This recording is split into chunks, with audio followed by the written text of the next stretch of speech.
ओम मुनित्रयं नमस्कृत्य सूक्तिः परिभाव्य च वैयाकरणसिद्धान्तकौमुदीयं विरच्यते। सर्वेभ्यः श्रोतृभ्यः नमः।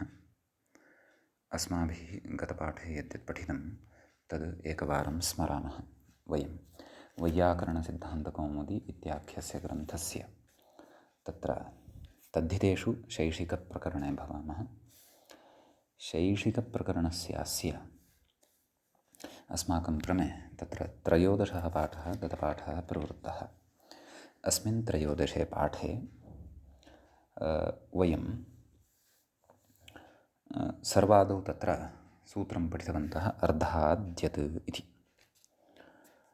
अर्धाद्यत् इत्यनेन सूत्रेण तत्र यत् इति प्रत्ययः शैशिकः अर्धशब्दात् विहितः अर्ध्यः इति रूपं तत्र भवति। ततः परं परावराधमोत्तमपूर्वाच्च इति अस्माभिः सूत्रं पठितं। तत्र नाम अर्धशब्दः यदा परपूर्वकः अवरपूर्वकः अधमपूर्वकः उत्तमपूर्वकः च भवति तादृशात् अर्धान्तात् यत् इति प्रत्ययः भवति। अतः परार्ध्यम् अवरार्ध्यम् अधमार्ध्यम् उत्तमार्ध्यम् इत्यादीनि रूपाणि तत्र सिद्धानि भवन्ति। ततः दिक्पूर्वपदात् ठञ्च इति सूत्रम् अस्माभिः पठितं। तत्र दिक्पूर्वपदात् अर्धशब्दात् ठञ् प्रत्ययः यत् प्रत्ययः च भवति इति तस्य अर्थः। पौर्वार्धिकं पूर्वार्ध्यम् इति उदाहरणद्वयं तत्र सिद्ध्यति। एवञ्च ततः परं सूत्रं पठितं ग्रामजनपदैकदेशादैण्ठ्यम् इति। ग्रामैकदेशवाचिनः जनपदैकदेशवाचिनश्च दिक्पूर्वपदात् अर्धान्तात् ऐण्ठ्यं नाम ऐ अपि च ठञ् इत्येतौ प्रत्ययौ भवतः। तत्र पौर्वार्धाः पौर्वार्धिकाः इति उदाहरणद्वयम् अस्माभिः साधितं। ततः परं तत्र उक्तं ठञ्ग्रहणं स्पष्टतार्थं भवति इति। कुतः अञ्च इति उक्ते तु यतः अपि अनुकर्षः सम्भाव्येत इत्युक्तं। ततः परं सूत्रं पठितं मध्याह्नमः। मध्य इत्यस्मात् शब्दात् म इति प्रत्ययो भवति। मध्यमः इति रूपं सिद्ध्यति। शैशिकः सः प्रत्ययः। ततः अग्रिमं सूत्रम् असाम्प्रतिके इति पठितं।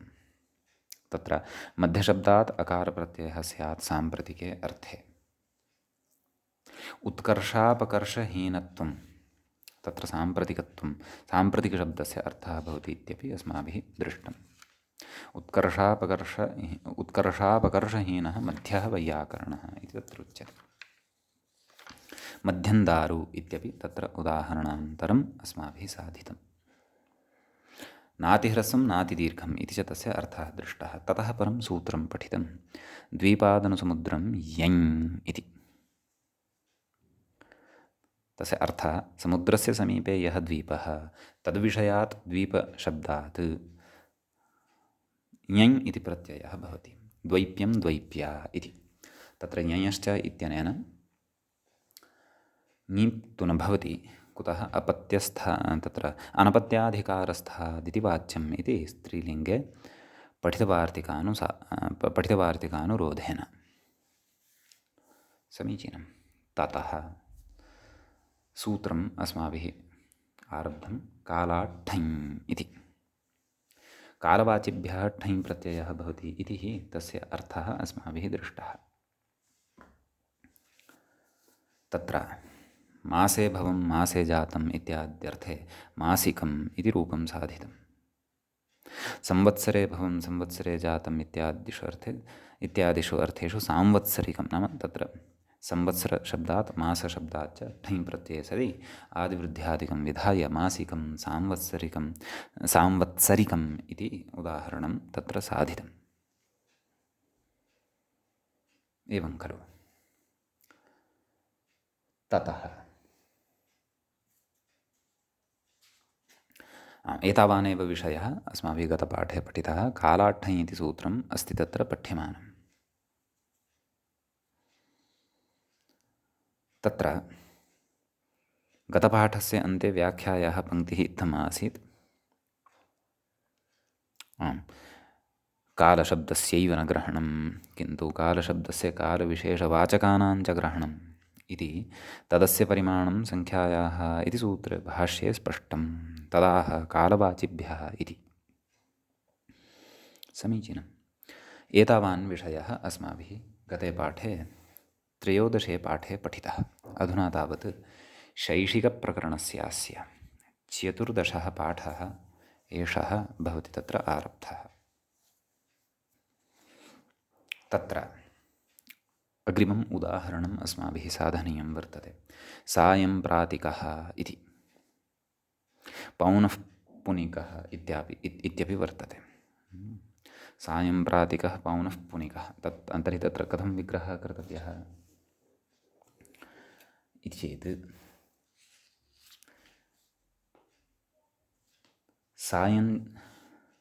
सायं प्रातः, सायञ्च प्रातश्च, सायं प्रातः,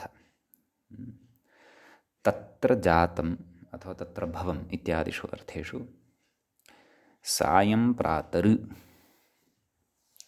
इत्यस्मात् शब्दात् कालाठञ् इत्यनेन ठञ् प्रत्ययः, एवं खलु। ठ इति अवशिष्यते। सायं प्रातर् ठ, तस्य इकादेशः। सायं प्रातर् इका आदिवृद्धिः पर्जन्यवल्लक्षणप्रवृत्त्या, एवं खलु। सायं प्रातर् इका, एवं खलु। तदनन्तरं तत्र अव्ययानां भमात्रेटिलोपः इत्यनेन सायं प्रातर् इत्यपि अव्ययमेव, यद्यपि पृथक् पृथक् अव्ययद्वयं वर्तते, अव्ययद्वयस्य तत्र समासः क्रियते। समीचीनम्। अतः सायं प्रातर् इक इत्यवस्थायाम् अव्ययानां भमात्रेटिलोपः इत्यनेन सायं प्रातर् इत्यत्र यः टिभागः वर्तते अर् इति, तस्य लुक् भवति। सायं प्रात् इक मेलनेन सायं प्रातिक सुप्रत्ययः सस्य ऋत्वे विसर्गे सति सायं प्रातिकः इति रूपं तत्र भवति सिद्धं। सम्यक्। ततः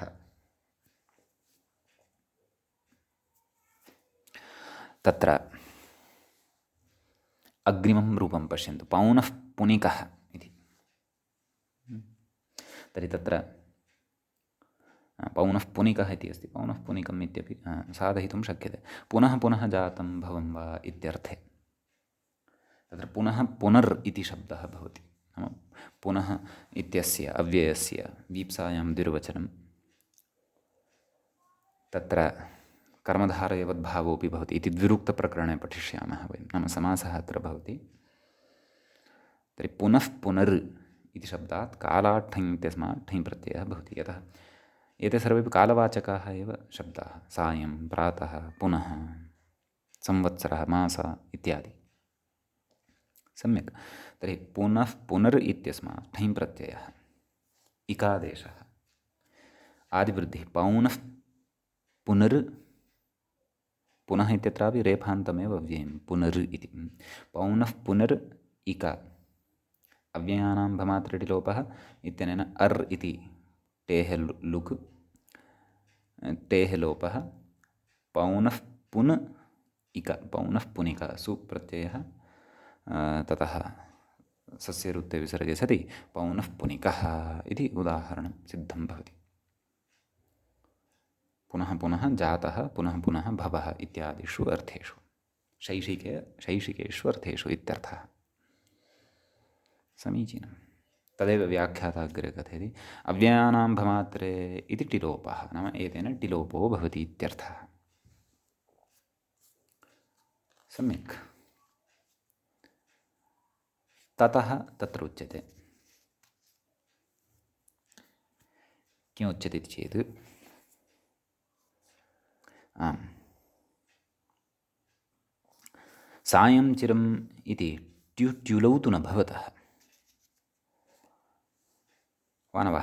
नाम पुनः इत्यपि अव्ययमेव वर्तते, सायं प्रातर् इत्यपि अव्ययं वर्तते, पौनः पुनर् इत्यपि अव्ययमेव वर्तते। तर्हि कुतः सायञ्जिनं प्राण्ये प्रगेव्यवेभ्यश्ट्युटिलौ दृष्ट तत्सूत्रमग्रे पठिष्यते। तेन ट्युटिलौ इति प्रत्ययौ तु न भवतः। कुतः कथयति नस्तद्धिते इति सूत्रभाष्ये ततः प्रयोगदर्शनात्। नाम नस्तद्धिते इति सूत्रभाष्ये सायं प्रातिकः पौनः पुनिकः एवं रीत्या प्रयोगाः दृश्यन्ते। अतः तादृशाः प्रयोगाः अतः तत्र एवं रीत्या ज्ञातव्याः। आम्, स्वातन्त्र्येण नाम एकं सायम् इत्येव अव्ययं यत्र उपयुज्यते अथवा प्रातः इत्येव अव्ययं यत्र उपयुज्यते तत्र तु नाम ट्यू प्रत्यये सति अथवा ट्युरि प्रत्यये सति तस्य तुडागमे च सति सायन्तनं चिरन्तनम् इत्यादयः प्रयोगाः भवितुमर्हन्ति। समीचीनं। परन्तु सायं प्रातर् इति समस्तात् शब्दात् तु ठञ् एव कर्तव्यः कालात् ठञ् इत्यनेन। पौनः पुनर् इति समस्तात् शब्दात् तु ठञ् एव कर्तव्यः। भाष्ये तथा व्यवहृतम् अतः सायं प्रातस्तनम् इति वक्तुं न शक्यते अथवा पौनः पुनस्तनम् इति न वक्तुं शक्यते। यथा भाष्ये ततः प्रयुज्यते अतः। सम्यक् विशिष्टौ कौचन प्रयोगौ अत्र स्तः। अस्तु, अग्रे उच्यते शार्वरस्येति। मूले पश्यन्तु। शार्वरस्य तमसो निषिद्धये इति कालिदासः, नाम कालिदासेन अयं प्रयोगः कृतः। शार्वरस्य तमसो निषिद्धये इति। तत्र कथयति कविः कालिदासः तेन प्रयोगः कृतः। कः? शार्वरस्य उच्यते शार्वरिकस्य इति भाव्यम् इति भावः। एवं खलु। तत्र शर्वर्यां भवः इति अर्थः कर्तव्यः। शर्वरी अर्थात् रात्रिः, कालवाचकः शब्दः। तर्हि शर्वर्यां भवः, शर्वर्यां जातः इत्यादिषु अर्थेषु शर्वरी इत्यस्मात् शब्दात् तत्र कालाठञ् इत्यनेन सूत्रेण ठञा भाव्यं खलु। कथम् अणं प्रत्ययम् आदाय शार्वरस्य इति प्रयोगं करोति कालिदासः वा न वा? शर्वर्यां जातः, शर्वर्यां भवः इत्यादिषु अर्थेषु शार्वर इति शब्दं नाम शर्वरी शब्दात् अणप्रत्ययं विधाय आदिवृद्ध्यादिकं कृत्वा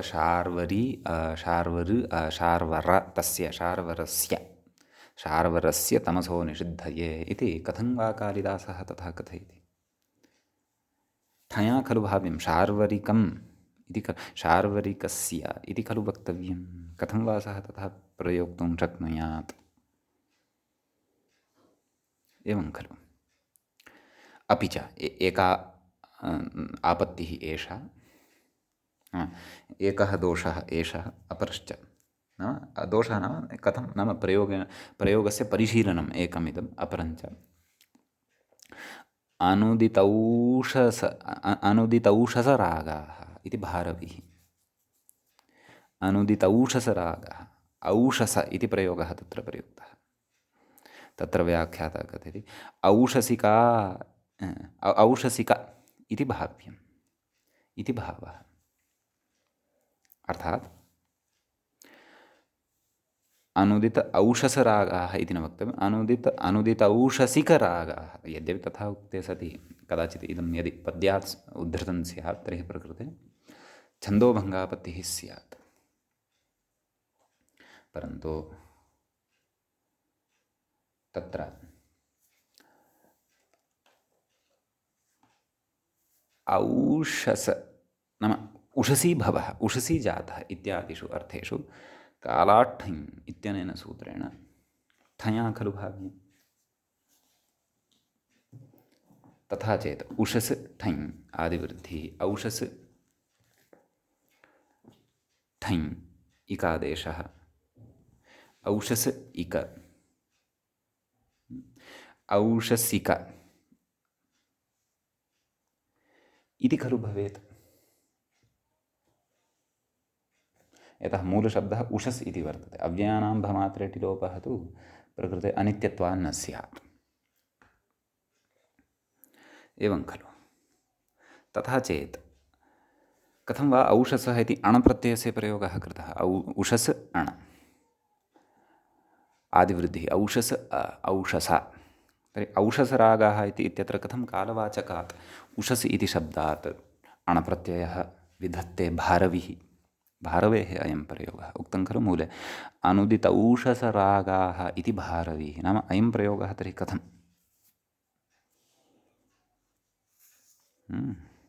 अपि च इतोपि परिशीलयति कांश्चन प्रयोगान्। समाधानं तु पश्चादेव वक्ष्यति। समानकालीनं प्राक्कालीनम् इत्यादि च। नाम समानकालिकं प्राक्कालिकम् इति भाव्यम् इत्यर्थः। नाम समानकाल इत्यस्मात् शब्दात् तत्र कालशब्दः पठितः खलु। अतः कालाठञ् इत्यस्मात् सूत्रात् तत्र ठञा समानकालिकम् इति वक्तव्यम् अथवा प्राक्कालिकम् इति वा वक्तव्यम्। कालशब्दात् ठञा एव तत्र भाव्यम्। तर्हि इत्यादिकमपि कथम्?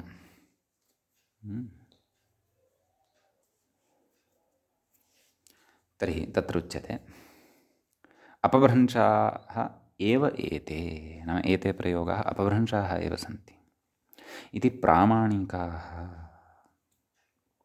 नाम प्रामाणिकाः इत्थं कथयन्ति। नाम एते प्रयोगाः अपभ्रंशाः प्रमादात् कृताः अथवा न कविना अथवा तेन तु कदाचित् सम्यगेव प्रयुक्ताः स्युः, परन्तु लेखनदोषवशात् अग्रे तत् प्रमादवशात् एतावता लब्धम् अथवा एते अपभ्रंशाः प्रयोगाः अविचिन्त्य लिखिताः। न कविः यद्यपि अविचिन्त्य न लिखति तथा आक्षेपः अपि न युज्यते, परन्तु नाम सः प्रयोगः यद्यपि शुद्धः एव कृतः स्यात्, परन्तु अपभ्रंशत्वम् एतावता तेन प्रयोगेण प्राप्तं। पाणिनीयपरिधौ तेन स्थातव्यम् इति अभिप्रायः। इति प्रामाणिकाः कथयन्ति। प्रामाणिकाः नाम ये प्रामाणिकाः विद्वांसः वर्तन्ते इत्यर्थः। ये प्रमाणयन्ति शास्त्रम् आदाय ऋषिवचनम् आदाय ऋषिवचनेन परिशील्य ये परिमाणयन्ति तादृशाः ते प्रामाणिकाः इत्थं कथयन्ति इत्यर्थः। एवं खलु। अग्रे उच्यते केचित्तु अमुकः पुरतः परेद्युः इत्यादिवत् एतेऽपि शब्दाः अव्युत्पन्नाः पृहोदरादयः वा साधवः इत्याहुः। नाम केचन जनास्तु तत्र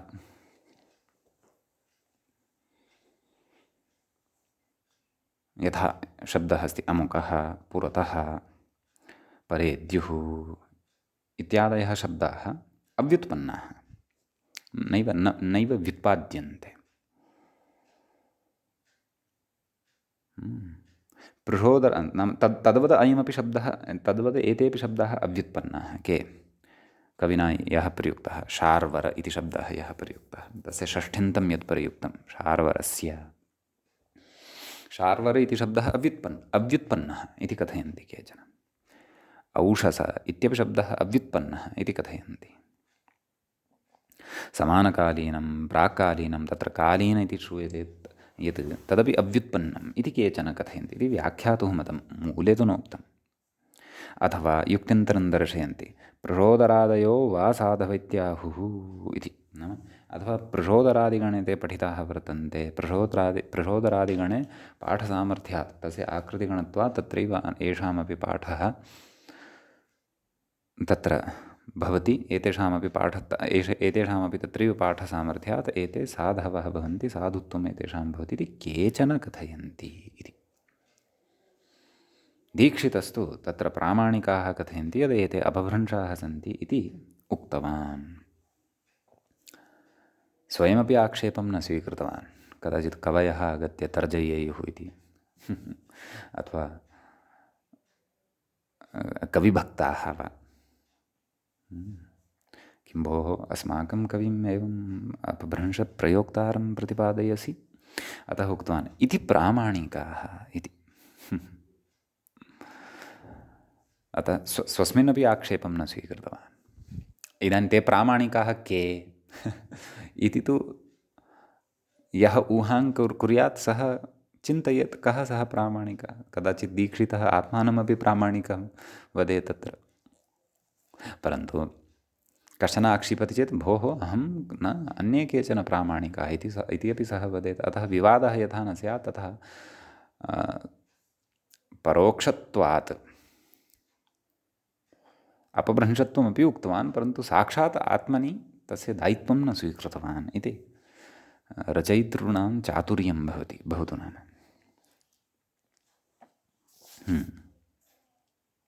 अग्रे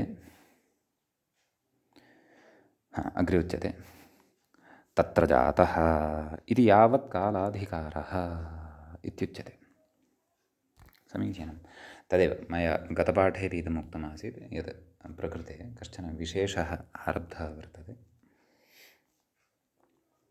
अतः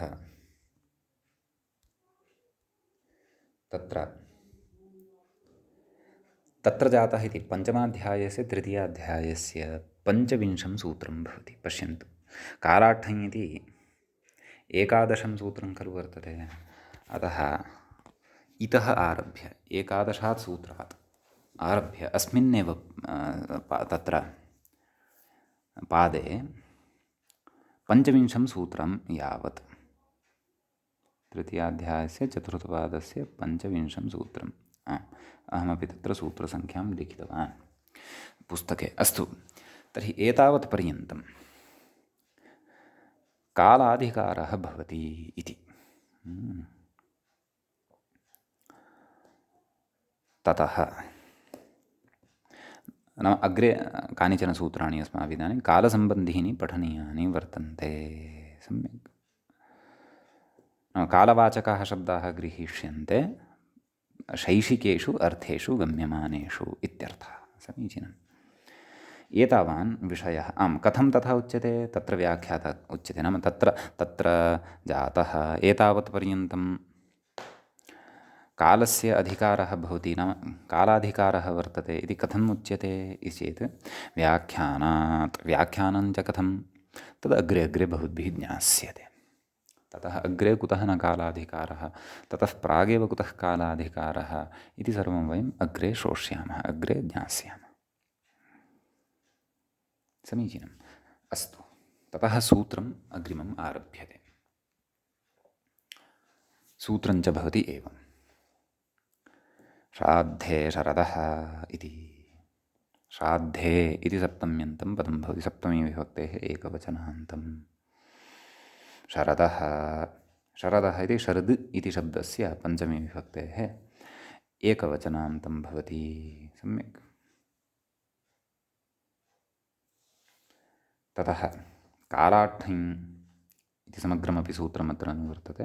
प्रत्ययः परश्च ज्ञाप्रातिपदिकात् तद्धिताः समर्थानां प्रथमाद्वा शेषे इति अपि सर्वम् अत्र अनुवर्तते। सम्यक्। ततः सूत्रार्थः किं कथयति व्याख्याता तत्र पश्यन्तु। ठञ् स्यादिति मूले उक्तं खलु, ठञ् स्यात् तावदेव। कथयति व्याख्याता शेषपूर्णमिदं, नाम इदं शेषपूर्णं वर्तते।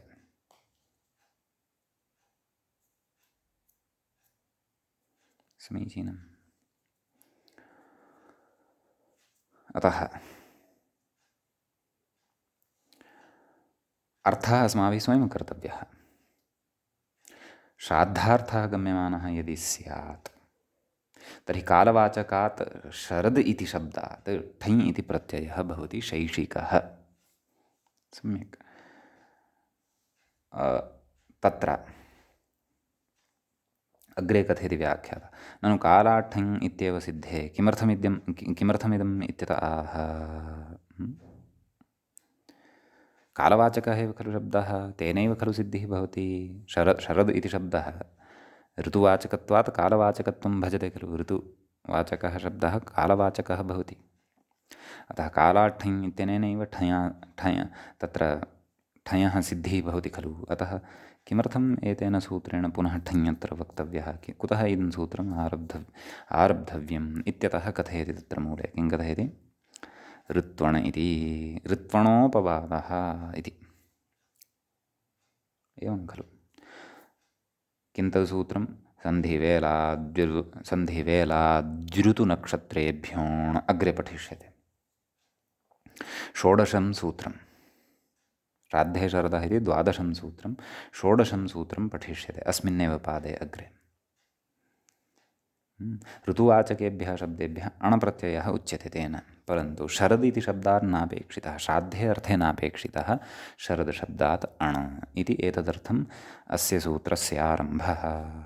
अतः एव मूले उक्तं ऋत्वणोपवादः।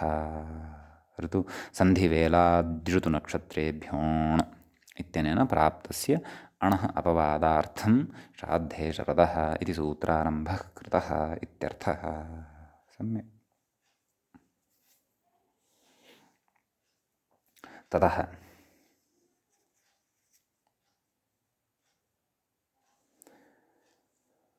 अग्रिमं तत्र उदाहरणं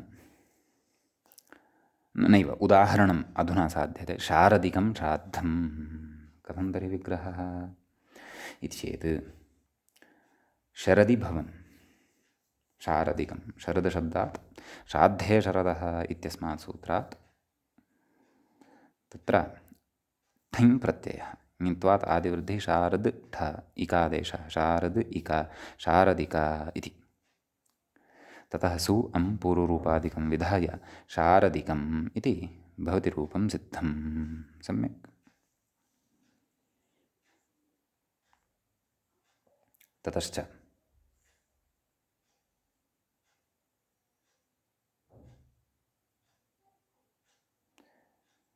अग्रे कथयति शरच्छब्दस्य संवत्सरवाचित्वे तु पूर्वेण एव सिद्धम् इति।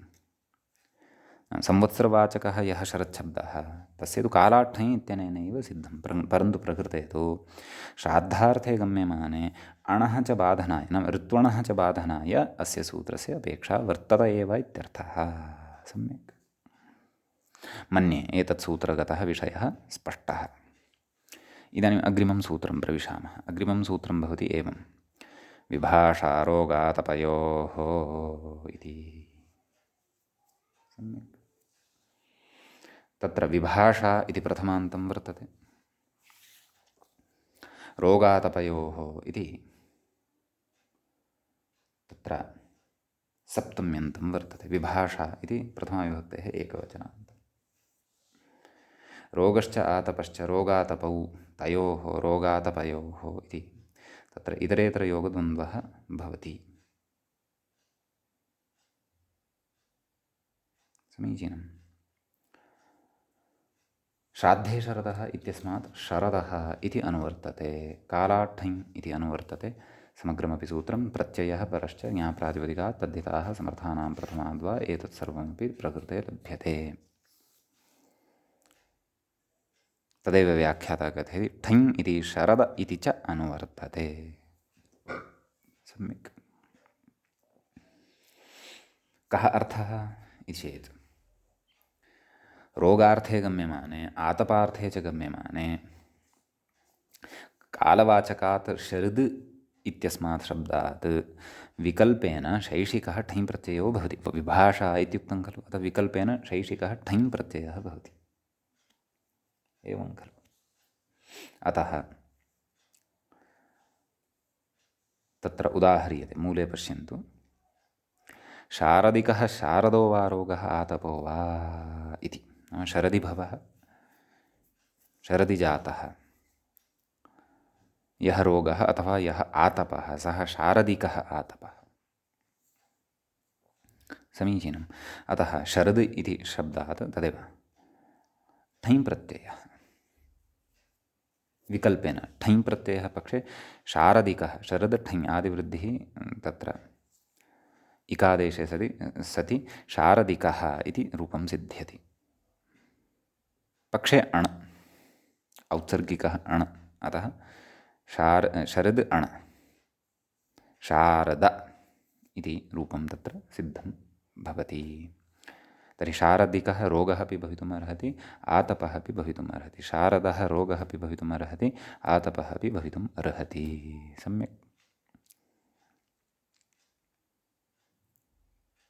अग्रे उच्यते एतयोः किं शारदं दधि। नाम रोगातपयोः अर्थयोः इति नाम रोगातपार्थौ रोगार्थः आतपार्थः च यत्र नास्ति तत्र ठञ् न भवति, तत्र केवलः औत्सर्गिकः अणेव भवति इत्यर्थः। अतः तत्र शारदं दधि इति उपयुज्यते। समीचीनं। तर्हि शरद् इत्यस्मात् अणि सति शारदम् इत्येव, नाम शरत्काले भवं यद्दधि तद्दधि शारदं दधि इति प्रयोक्तव्यम् इत्यर्थः। व्याख्याता कथयति ऋत्वणिति भावः इति, नाम प्रकृते सिन्धुवेलादृतुनक्षत्रेभ्योऽण् इत्यनेन अण एव भवति इति। औत्सर्गिकः न ऋत्वण अत्र वर्तते, मया औत्सर्गिकः इत्युक्तः। नाम तेनैव सूत्रेण सन्धिवेलादृतुनक्षत्रेभ्यः, नाम शरदृतौ भवं यद्दधि तद्दधि शारदं दधि। समीचीनम्। यतः प्रकृते रोगार्थः नास्ति, आतपार्थोऽपि न भवति, अतः इति व्याख्यातः। अस्तु अग्रे अस्मिन् सूत्रे तावत् एतावानेव विशेषः। इदानीम् अग्रिमं सूत्रं पठ्यते। तच्च एवं निशाप्रदोषाभ्यां च इति।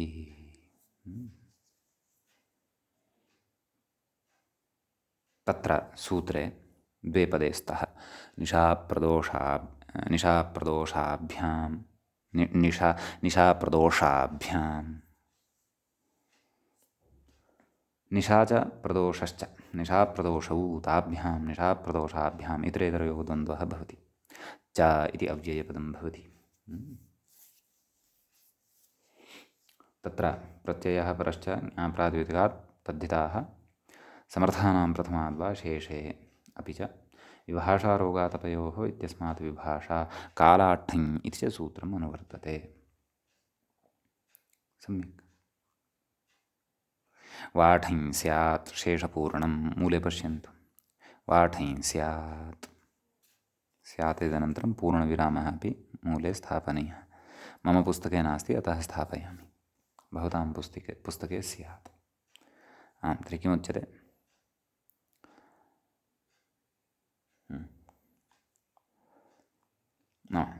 निशा इति शब्दात् प्रदोष इति शब्दात् च शैशिकः ठञ् प्रत्ययः विकल्पेन भवति इति सूत्रस्य अर्थः। कालवाचकः खलु निशाशब्दः प्रदोषशब्दोऽपि। अतः कालवाचकत्वात् तत्र नाम कालाधिकारे पठितत्वात् कालार्थे एव प्रकृते प्रत्ययः ग्राह्यः।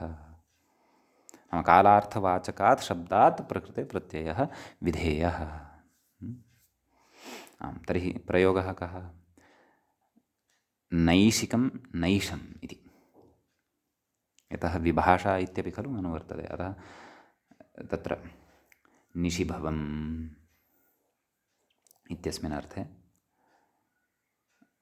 नैव निशायां भवम् इति विग्रहे निशा इति आकारान्तात् शब्दात् तत्र ठञ् प्रत्ययः आदिवृद्धिः आलोपः इकादेशः नैशिक सुप्रत्ययः तस्य अमादेशः पूर्वरूपं विधाय नैशिकं नाम निशायां भवं निशायां जातादिः इत्यादिषु अर्थेषु नैशिकम् इत्युच्यते। नैशम् अणः पक्षे, नाम यस्मिन् पक्षे अण भवति, नाम यस्मिन् पक्षे ठञ् न भवति, तत्र नैशम् इति भवति रूपम्। सम्यक्। प्रदोष इत्यस्मात् शब्दादपि तत्र ठञ् सति प्रादोषिकं प्रादोषम् एवं खलु।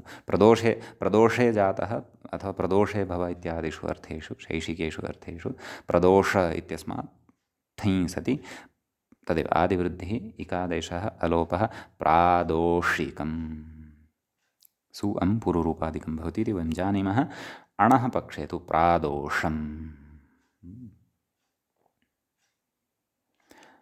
नाम इदं प्रादोषं कार्यं प्रादोषिकं कार्यम् इति वा तत्र अस्माभिः विग्रहः अथवा प्रयोगः वाक्यप्रयोगः अथवा व्यवहारे प्रयोगः अपि कर्तुं शक्यः। समीचीनम्। अत्र व्याख्यात्रा किमपि उच्यते शेषपूर्णम् अग्रे कथयति कालाट्ठिम् इति नित्यं प्राप्ते विकल्पोऽयं तेन नित्यतया प्राप्यमाणम् आसीत् परन्तु एतेन विकल्पार्थम् इदम् उच्यते इति। समीचीनं। ततः अस्मिन् सूत्रे एतावानेव विशेषः। अग्रिमं सूत्रम् अधुना पश्यामः। अग्रिमं च सूत्रं भवति एवं श्वसस्तुट् च। इदं व्याख्यायां नाम अत्र यदुदाहरणं साधनीयं वर्तते शौवस्तिकं तद्व्याख्यायां पूर्वम् अपि च मूले अपि स्मृतं वर्तते परन्तु ससूत्रम् अधुना पाठ्यमानं वर्तते। श्वस्तनं श्वस्त्यम् इत्यादीनि रूपाणि यत्र साधितानि ऐषमो ह्यश्वसोऽन्यतरस्याम् इत्यत्र इदमपि स्मृतमासीत् परन्तु प्रयोगपूर्वकं नाम सूत्रपूर्वकं तु अधुना पठ्यमानं वर्तते। सूत्रे श्वसः इति एकं पदं पञ्चमी विभक्तेः एकवचनान्तं भवति। तुट् इति प्रथमान्तं च इति अव्ययपदं भवति। सम्यक्।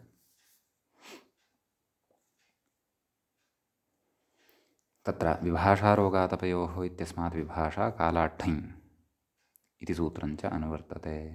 प्रत्ययः परश्च ज्ञाप्रातिपदिकात् उत्थिताः समर्थानां प्रथमाद्वा शेषे इत्यादिकम् अपि सर्वम् अत्र लभ्यते। समीचीनं। ततः सूत्रार्थः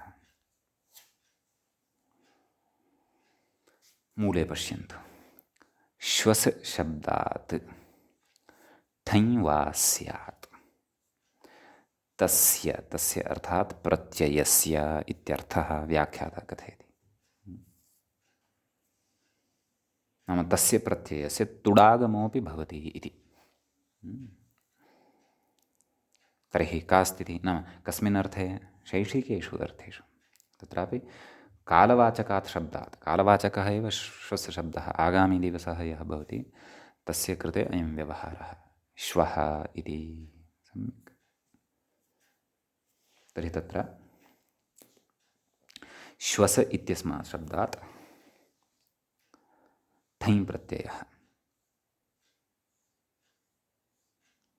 एवं किल नाम विकल्पेन अयं ठञ् भवति इति खलु।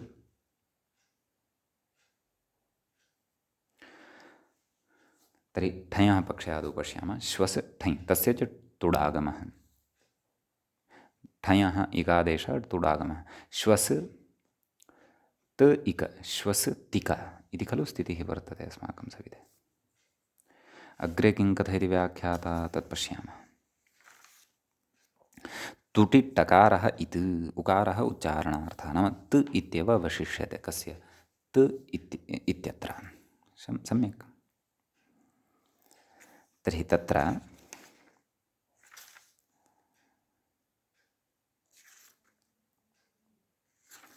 नाम श्वस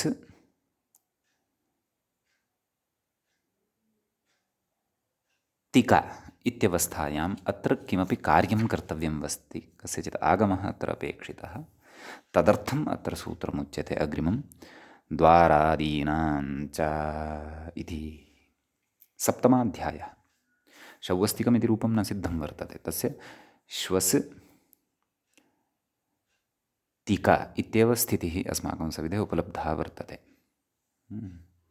ततः अग्रे यत् कार्यं तद् एतेन सूत्रेण क्रियते। सूत्रे द्वारादीनाम् इति एकं पदं वर्तते च इति अपरं पदं वर्तते। सम्यक्। तत्र विग्रहः द्वार आदिः येषां ते द्वारादयः। समीचीनम्। तेषां द्वारादीनाम् इति तत्र विग्रहः क्रियते। एवं खलु बहुव्रीहिः भवति। सप्तमाध्यायः अस्ति, अतः सप्तमाध्यायस्य तृतीयपादस्य अयं प्रसङ्गः। तत्र नयवाभ्यां पदान्ताभ्यां पूर्वौ तुदाभ्यामै च। एवं खलु। तस्मात् सूत्रात् नयवाभ्यां पूर्वौ तुदाभ्यामै च इति अनुवर्तते, पदान्ताभ्याम् इति नानुवर्तते। मृजेर्वृद्धिः इत्यस्मात् सूत्रात् वृद्धिः इत्यनुवर्तते। अचौण्यणिति इत्यस्मात् सूत्रात् णिति इति अनुवर्तते। तद्धितेष्वजामादेः इत्यस्मात् इत्यस्य सूत्रस्य समग्रस्यापि किति च इत्यस्य च अनुवर्तनमत्र भवति। अङ्गस्य इत्यस्मिन् अधिकारे इदं सूत्रं पठितम्। सम्यक्। किं व्याख्याता कथयति तत् पश्यामः। तदेव नैवाभ्याम् इति सूत्रं पदान्ताभ्याम् इति वर्ज्यम् अनुवर्तते, नाम पदान्ताभ्याम् इति नानुवर्तते। ततः मृजेर्वृद्धिः इत्यतः वृद्धिः इति च तदाह सूत्रार्थं कथयति। येषां न वृद्धिः ऐजागमश्च, येषां वृद्धिः न भवति परन्तु ऐजागमः भवति इत्यर्थः। सम्यक्। तत्र मूले द्वारादिगणमेव पठति साक्षात् अत्रैव। यद्यपि अन्यत्र गणपाठं न करोति एषः दीक्षितमहोदयः, परन्तु प्रकृते द्वारादिगणे पठिताः सर्वेपि शब्दाः तेन पठ्यमानाः वर्तन्ते। के ते शब्दाः? द्वार, स्वर, मूले एव पश्यन्तु। द्वार, स्वर, स्वाध्याय, व्यल्कष, स्वस्ति, स्वर्, स्फ्यकृत्, स्वादु, मृदु, श्वस्। पश्यन्तु, श्वस् तत्र अस्ति, श्वन् इत्यपि वर्तते। स्व। येषां न वृद्धिः ऐजागमश्च, नाम येषां वृद्धिः न भवति, नाम द्वारादयः एते वर्तन्ते, एतेषां द्वारादीनां शब्दानां वृद्धिर्न भवति, नाम परतः निमित्ते सत्यपि वृद्धिर्न भवति, परन्तु ऐजागमः भवति इति। तदेव व्याख्यात्रा उच्यते येषां न वृद्धिरैजागमश्चेति। अग्रे कथयति द्वारादीनां नादिवृद्धिः किन्तु यकारवकाराभ्यां पूर्वौ ऐजागमौ स्तः इत्यर्थः। एतेषां द्वारादिगणपठितानां शब्दानाम् आदिवृद्धिस्तु न भवति, परन्तु यकारवकाराभ्यां पूर्वौ यौ, नाम पूर्वौ ऐजागमौ भवतः इति अस्य अर्थः अत्र भवति।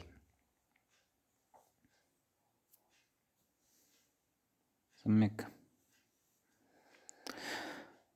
तत्र कथयति अत्र यकारवकारयोः अपदान्तत्वात् नैवाभ्यां पदान्ताभ्याम् इत्यप्राप्ते वचनमिदम् इति। नाम द्वारादिगणे ये शब्दाः पठिताः वर्तन्ते तेषु यः यकारः अथवा वकारः सः पदान्तस्थः नास्ति, अपदान्तस्थः अस्ति। पश्यन्तु सर्वानपि शब्दान्। अतः नैवाभ्यां पदान्ताभ्याम् इत्यनेन अत्र ऐजागमः न भवति। तच्च सूत्रम् अस्माभिः पूर्वं पठितं। तेनात्र ऐजागमः न भवति, अतः तेन अप्राप्ते इदं वचनम् उच्यते द्वारादीनाञ्च इति। एवं खलु। ततः उदाहरति शौवस्तिकम्। कथयति श्वस इति अव्ययात्, नाम श्वस्तन अर्थे खलु श्वस इति अव्ययं भवति। एवं खलु।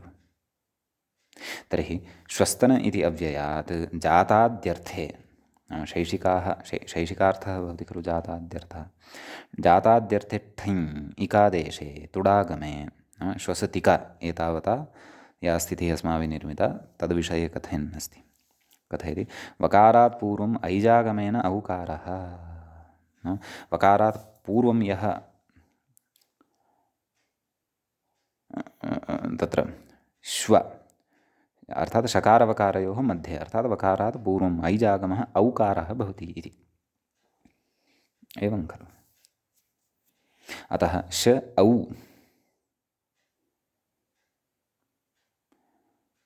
व एवं खलु शौवस्तिका शौवस्तिका सुप्रत्ययः अं पूर्वरूपादिकं विधाय शौवस्तिकम् इति रूपं सिद्ध्यति।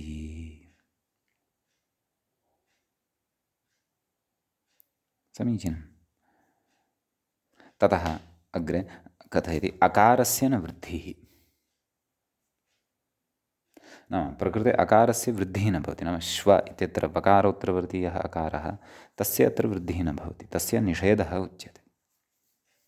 एवं खलु। अन्येपि शब्दाः वर्तन्ते, तेषामपि रूपाणि द्रष्टुं शक्यन्ते। स्वर अस्ति, तर्हि कथं किं भविष्यति? सौवरिकः एवं खलु। स्वाध्यायः सौवाध्यायिकः। स्वाध्यायी भवः स्वाध्याये जातः सौवाध्यायिकः एवं खलु। सौवाध्यायिकः व्यल्कष इति अत्र तु ऐ इत्यस्य आगमः भवति। अतः वैयल्कषः वैयल्कषिकः। परन्तु ठञ् विकल्पेन स्यात् खलु। अतः विकल्पपक्षे अपि रूपं भाव्यं खलु, रूपेण भाव्यं खलु। ठञोपि विकल्पः एव किल।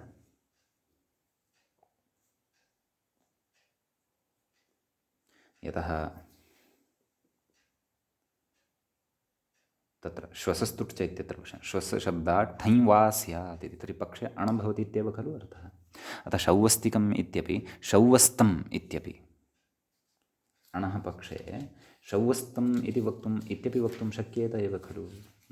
तत्र आपत्तिर्न स्यात् एवं खलु। अत एव स्वामिदयानन्दमहोदयस्य एकः ग्रन्थः वर्तते सौवरः। तत्र स्वरशब्दात् अणः पक्षे सौवरः इति तेन तथा नामकरणं कृतं स्यात्। यतः अणपि भवति, ठञेव भवति इति नास्ति। अतः एतेभ्यः तत्र अणः अपि प्रवृत्तिः भवितुं नाम पक्षे अणप्रत्ययः अपि अत्र बोद्धव्यः इति। तर्हि अन्येपि शब्दाः पश्यन्तु, अन्ये के के सन्ति।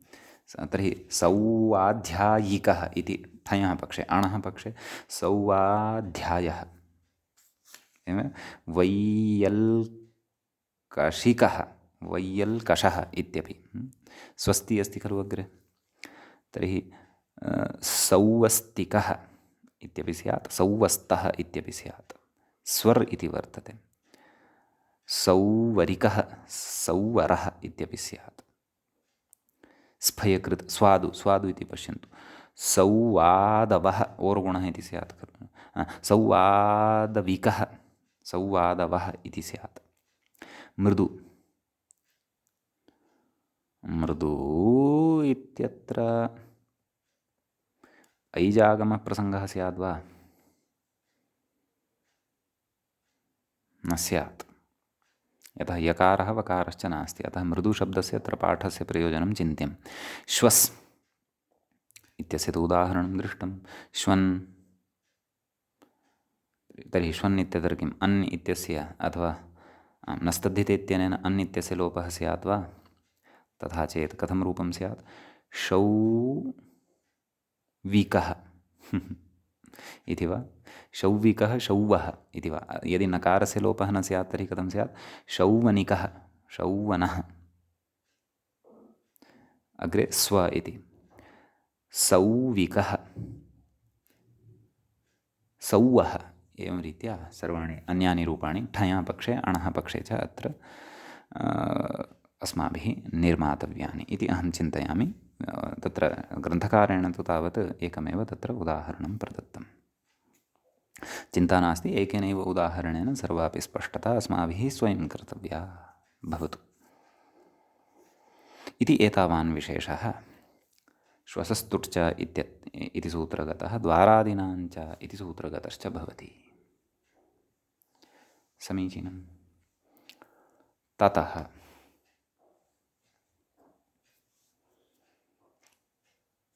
तत्र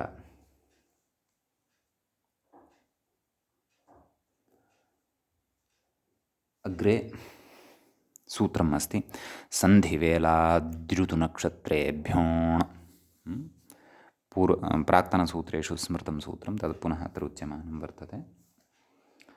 तत्र सूत्रे कति पदानि सन्ति इति पश्यन्तु। सन्धिवेलाद्युतुनक्षत्रेभ्यः इति एकं पदं पञ्चमी विभक्तेः बहुवचनान्तं भवति। अण अण इति विधीयमानं प्रथमान्तं भवति। सम्यक्। ततः कालाट् ठञ् इत्यस्मात् सूत्रात् कालात् इति अनुवर्तते। ठञ् न अनुवर्तते। कुतः? यतः अण आरब्धः अत्र, तेन तस्य अवरोधो भवति। ततः प्रत्ययः परश्च ज्ञाप्रातिपदिकात् तद्धिताः समर्थानां प्रथमाद् वा इति सर्वमपि अनुवर्तते। सन्धिवेलाद् द्वितुनक्षत्रेभ्यः इत्यस्य विग्रहः कर्तव्यः। सन्धिवेला च नैव नैव नैव प्रकृते सन्धिवेलादयश्च ऋतुश्च नक्षत्रञ्च सन्धिवेलाद्युतुनक्षत्राणि तेभ्यः सन्धिवेलाद्युतुनक्षत्रेभ्यः एवं रीत्या अत्र विग्रहः ज्ञेयः। तर्हि सन्धिवेलादयः इत्यस्यापि विग्रहः कर्तव्यः। कथं विग्रहः? सन्धिवेला आदिः येषां ते सन्धिवेलादयः एवं रीत्या तत्र विग्रहः कर्तव्यः। तेभ्यः सन्धिवेलादिभ्यः इति। समीचीनम्। ततः सूत्रार्थः कर्तव्यः। व्याख्याता किं कथयति तत् पश्यामः। कालाट् ठञ् इत्यतस्तदनुवृत्तेर्दिभावः किमुक्तं तत्र कालवृत्तिभ्यः इति मूले पश्यन्तु। सन्धिवेलादिभ्यः ऋतुभ्यः नक्षत्रेभ्यः च इत्युक्तं। कालवृत्तिभ्यः अण स्यात्। कालवृत्तिभ्यः इति अर्थः कुतः? कालाट् ठञ् इत्यतः तदनुवर्तते अतः। प्रकृते कः गणः अपि अस्ति, एवं खलु? कः गणः? सन्धिवेलादिगणः। तस्मिन् गणे के शब्दाः अन्तर्भवन्ति तत् पश्यामः। तत्र सन्धिवेला, सन्ध्या, अमावस्या, त्रयोदशी, चतुर्दशी, पौर्णमासी, प्रतिपत् एते शब्दाः तत्र अन्तर्भवन्ति। तत्र गणसूत्रमपि एकं वर्तते। संवत्सरात् फलपर्वणोः तद् अत्रापि पठिष्यते अस्माभिः। अग्रे गच्छामः। किं कथयति? कालाट् ठञ् इत्यतः तदनुवृत्तेर्दिभावः व्याख्याता तत् पठितमेव। ततः ठञोपवादः नाम अयं ठञोपवादः वर्तते। नाम औत्सर्गिक अणं प्रवाद्य ठञ् प्रवर्तते, परन्तु प्रकृते ठञ् अपि नापेक्षितः। ठञ् प्रवाद्य अणेव अत्र अपेक्षितः, अतः पुनः सूत्रारम्भः। सम्यक्। तर्हि तत्र उदाह्रियते मूले सन्धिवेलायां भवं सान्धिवेलम्। सम्यक्। सन्धिवेला इति सप्तम्यन्तात् अणप्रत्ययः आदिवृद्धिः अलोपः सान्धिवेल् असान्धिवेलसु पूर्वरूपादिकं विधाय सान्धिवेलम् इति भवति रूपं सिद्धम्। ततः अग्रे अस्ति ग्रैष्मम् एवं किल? नाम ऋतुवाचकात् शब्दात् अणः उदाहरणमिदं। किं? ग्रैष्मं।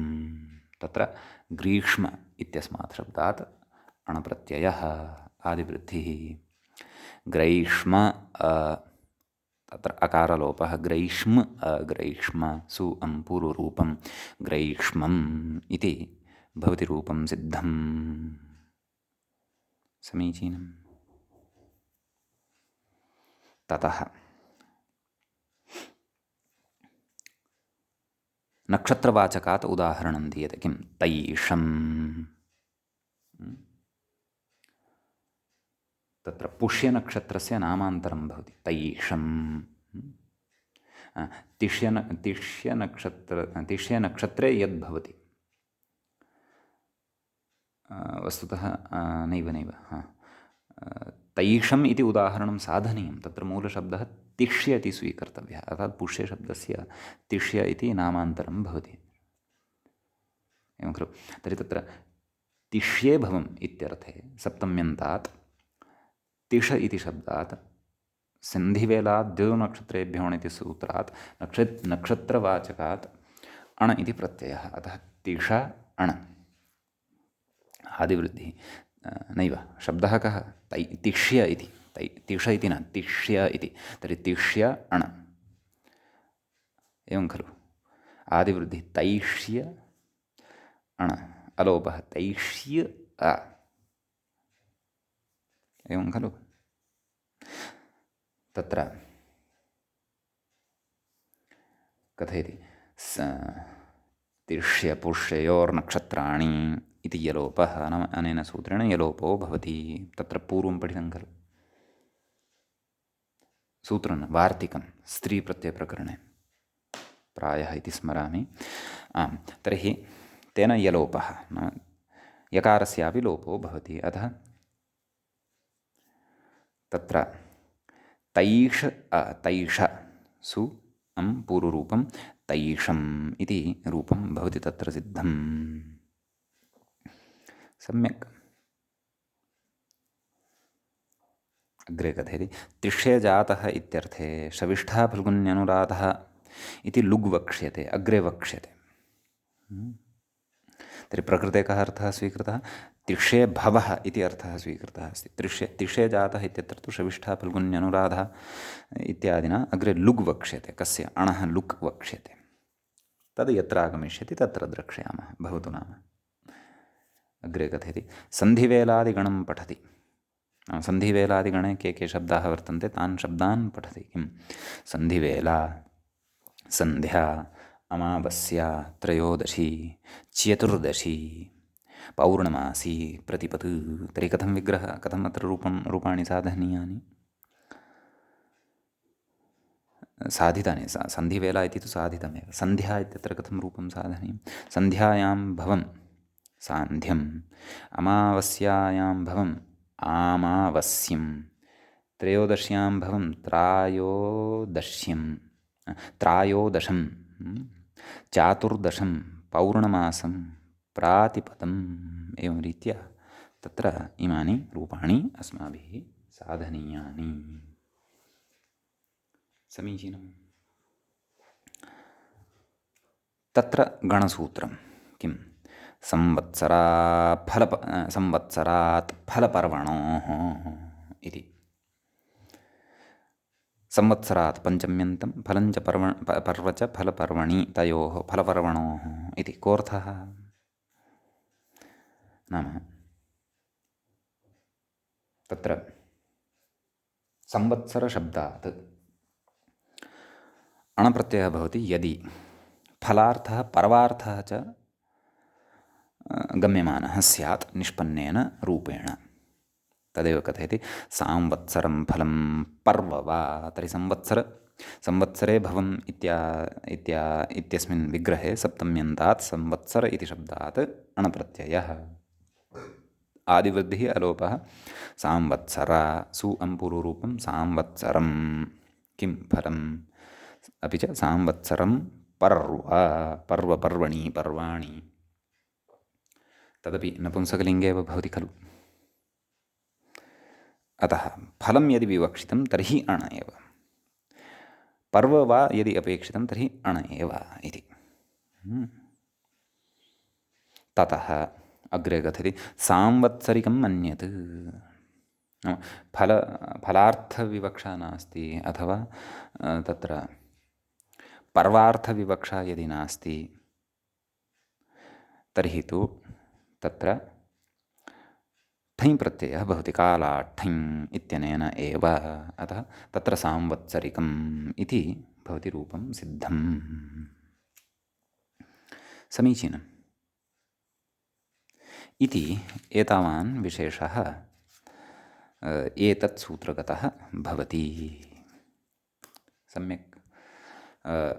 अद्यतनपाठः अत्रैव उपसंह्रियते। मङ्गलं क्रियते। मुनित्रयं नमस्कृत्य तदुक्तिः परिभाव्य च वैयाकरणसिद्धान्तकौमुदीयं विरच्यते। एवञ्च तद्धितेषु शैक्षिकप्रकरणस्य अस्य 14 पाठः अस्माकं क्रमे सम्पन्नः। नमः सर्वेभ्यः श्रोतृभ्यः।